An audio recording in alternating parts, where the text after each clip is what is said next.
السلام عليكم يا حبايبي. انا اماني محمد. لو عايزه تعملي حته جبنه كده طعمها زي القشطه تقدميها لاولادك، وكمان لو حابه تخزنيها طول السنه، يبقى لازم تشوفي طريقتي في عمل الجبنه. طريقتها اسهل ما يمكن.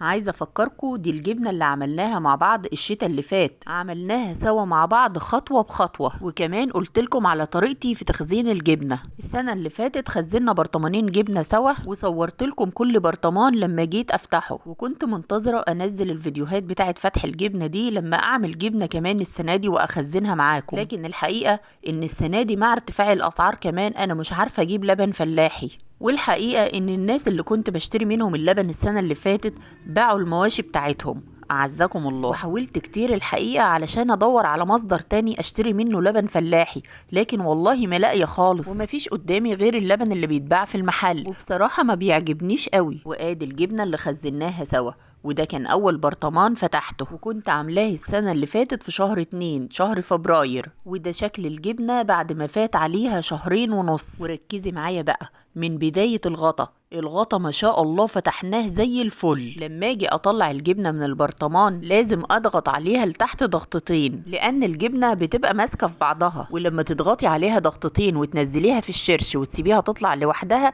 فبتفك من بعضها شوية وتقدري تطلعيها بسهولة. ما شاء الله الجبنة معانا طالعة زي الفل وسليمة ما شاء الله، وريحتها تجنن. طيب انا بعمل ايه دلوقتي؟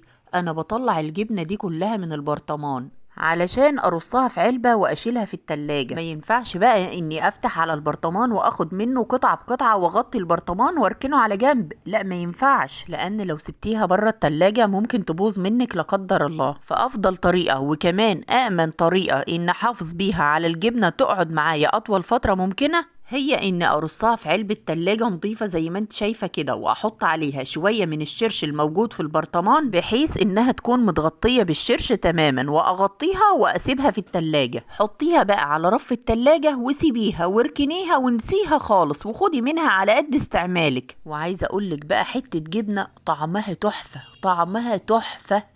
وطبعا طعمها بعد التخزين غير طعمها في البداية خالص، غير وهي لسه جبنة فلاحي في البداية. انا عن نفسي بحب سندوتش الجبنة القديمة وجنبه كده كوباية شاي، الله عليه. لا وايه، بتاكلي حاجة وضمن نظافتها كمان. ده كان البرطمان الاول.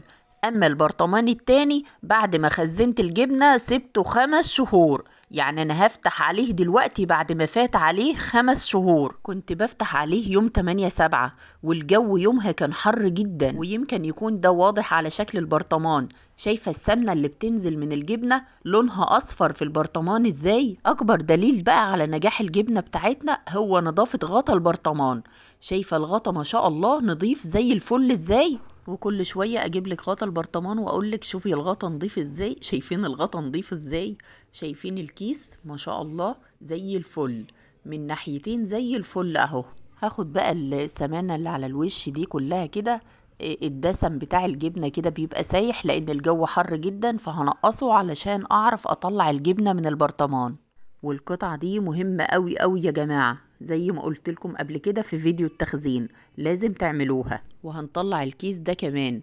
شايفين يا جماعة؟ شايفين الدسم ما شاء الله؟ وده لأن اللبن اللي كنا عاملين منه الجبنة أصلا كان لبن دسم جدا. البرطمان بتاعنا بقى ريحته تحفة، ريحة الجبنة القديمة فيه حلوة قوي. لازم نضغط على الجبنة ضغطتين بالشكل ده علشان الجبنة تفك من بعضها ونطلعها من البرطمان بسهولة. وطبعا اوعي تقارني بين اللي بتشتريه من بره وبين اللي بتعمليه في البيت، لأن اللي بتعمليه في البيت أنضف مليون مرة. ونرجع للجبنة بتاعتنا، خلي بالك القطع الصغيرة دي مش متكسرة ولا حاجة، لا، انا وانا بخزن الجبنة في قطع بقسمها بالسكينة. يعني بحب يكون في البرطمان القطع الكبيرة وكمان قطع متوسطة الحجم، وده بيساعد ان ما يكونش فيه اهدار كبير في الجبنة اثناء الاستخدام. ما شاء الله القطع بتاعتنا من اول قطعة لاخر قطعة ما فيهاش غلطة. شايفة الجمال؟ الجبنة عاملة زي قوالب الزبدة، يعني سايحة ونايحة. شايفة السمانة بتاعتها ما شاء الله دسمة جدا. انا قصدت ان اصور لك من اول قطعة لاخر قطعة في البرطمان علشان علشان تعرفي ان طريقة التخزين اللي عملناها سوا ما شاء الله مضمونة بإذن الله، ولما تجربيها ان شاء الله هتدعي لي دعوة حلوة. تعالي نشوف الفلفل اللي كنا حاطينه مع الجبنة. بالرغم من اننا في شهر 7 في عز الحر، يعني شايفة قرن الفلفل ما شاء الله، ولا مهري ولا مستوي زيادة عن اللزوم ولا اي حاجة. شايفة سمانة الجبنة ما شاء الله، الجبنة تحفة وطعمها تحفة، والله على حتة الفلفل اللي معاها دي بيبقى طعمها حلو قوي. هرص بقى الجبنة بتاعتي في علبة تلاجة واغطيها بشرش الجبنة،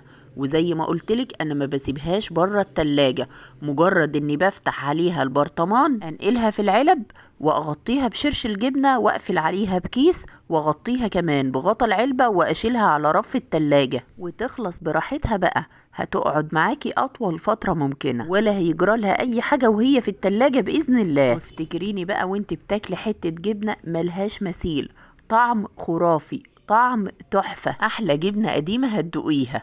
تقوليش زبدة فلاحي، تقوليش قشطة فلاحي. الحقيقة برطمانة الجبنة دي أنا كان نفسي أسيبها سنة علشان أصورها لكم بعد ما فات عليها سنة، لكن أولادي بيحبوا الجبنة اللي بتتعمل في البيت جدا، وعلشان كده هم اللي صمموا إني أفتح على برطمانة الجبنة. فجربوا الطريقة وإن شاء الله مش هتندموا. يا ريت بقى لو وصلتم معايا لهنا والفيديو عجبكم ما تنسوش لايك للفيديو واشتراك معايا في القناة وتفعيل الجرس. وعايزين ندعي كلنا لاخواتنا ربنا ينصرهم، وكمان ندعي لمرضانا بالشفاء. اللهم اشف مرضانا ومرضى المسلمين، اللهم امين. والسلام عليكم ورحمة الله وبركاته.